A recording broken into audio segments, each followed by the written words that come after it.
ओम Shri Gurudev Datta. Unique master के इस video में हम गुरु और मोक्ष इस विषय में थोड़े जानने की कोशिश करेंगे।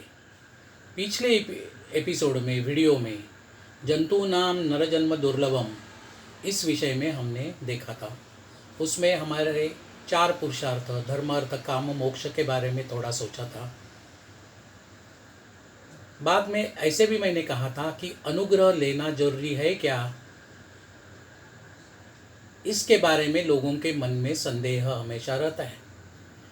उस विषय में हम जानने की कोशिश करेंगे, थोड़ी शुरुआत करेंगे।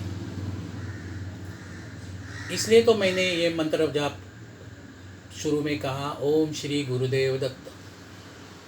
दत्त गुरु यानी गुरुनाम गुरु ब्रह्मा विष्णु और महेश, यह तीनों ने मिलके जो अवतार लिया अत्रि ऋषि और अनुसुईया माता के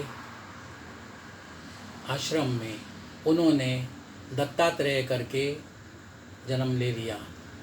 वो जो अवतार हुआ वो ब्रह्मा विष्णु महेश यानी उत्पत्ति स्थिति और लय, ये तीनों ही इकट्ठा हो गए और यह अवतार प्रकट हो गए।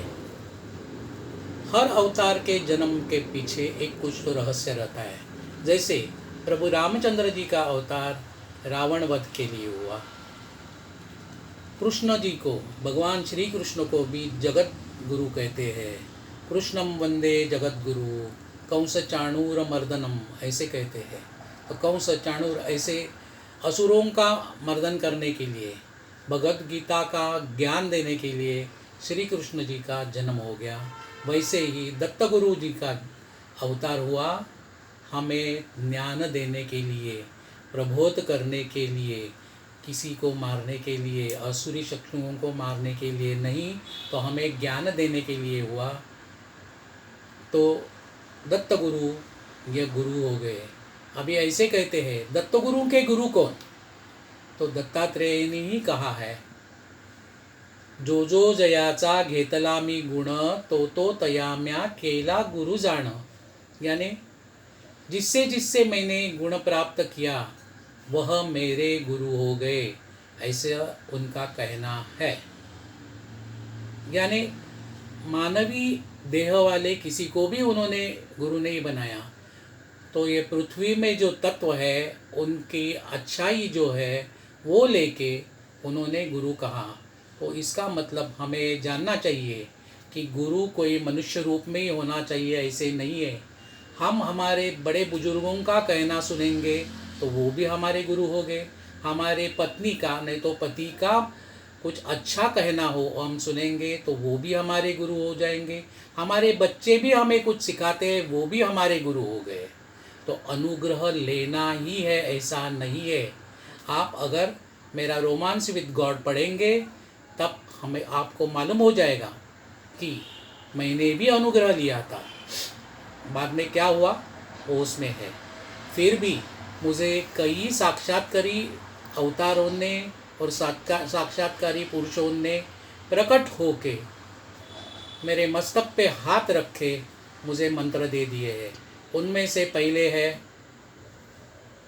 वासुदेवानंद सरस्वती यानी टेम्बे स्वामी महाराज। वो प्रकट होके उन्होंने मुझे कैसे आशीर्वचित करके मंत्र दिया, वो तो बहुत लोगों को मालूम है, उस किताब में दिया है। दूसरे मेरे सद्गुरु भगवान श्री सत्य साई बाबा, उन्होंने तो कई बार मुझे अनेक तरह के मंत्र मेरे सर पर हाथ रख के दिए हैं। कई मंत्र ऐसे हैं जो एक शॉर्ट टाइम्स के लिए दिए थे, उस समय उसकी ज़रूरत थी इसलिए कहे थे। कई बार मैंने वो किए और जिस बार नहीं किया उस बार क्या हुआ, मुझ पर क्या मुसीबत आ गई, उसमें से उन्होंने मुझे कैसे बाहर निकाला, वो भी रोमांस विद गॉड में दिया है।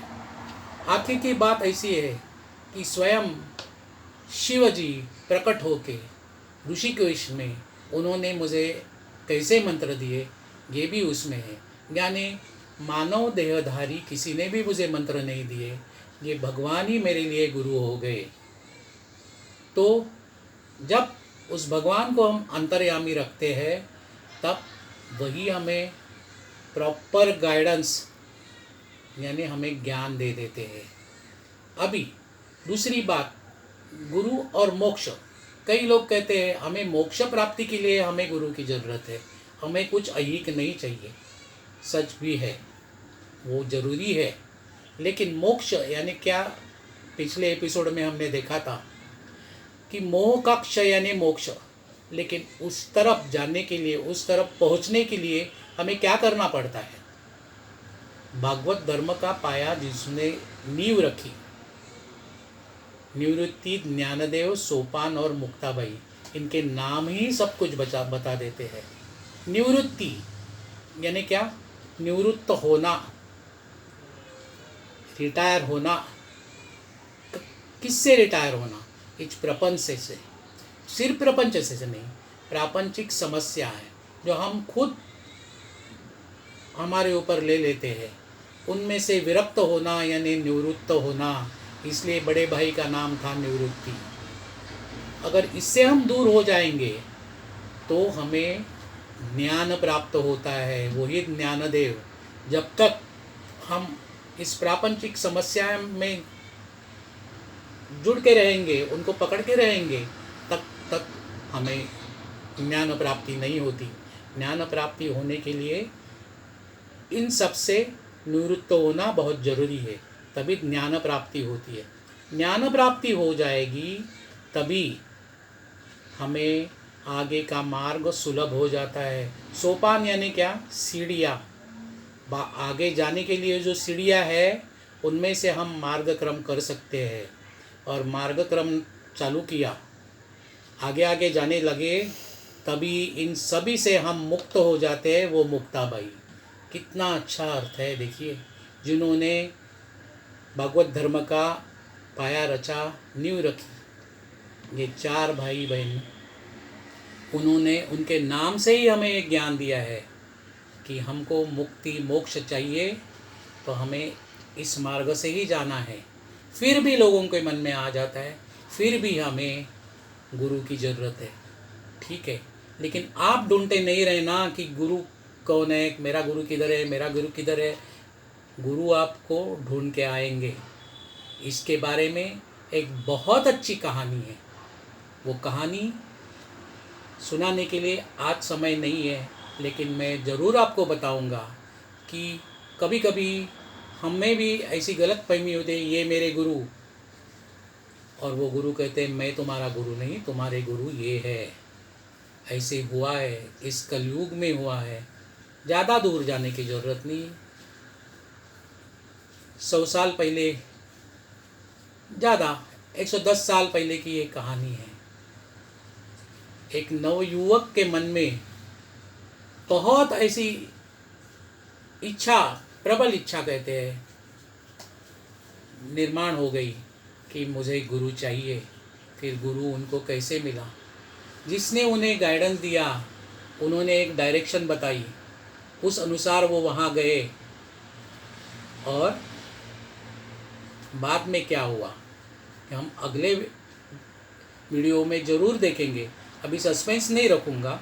वो कौन थे वो मैं बोलता हूँ।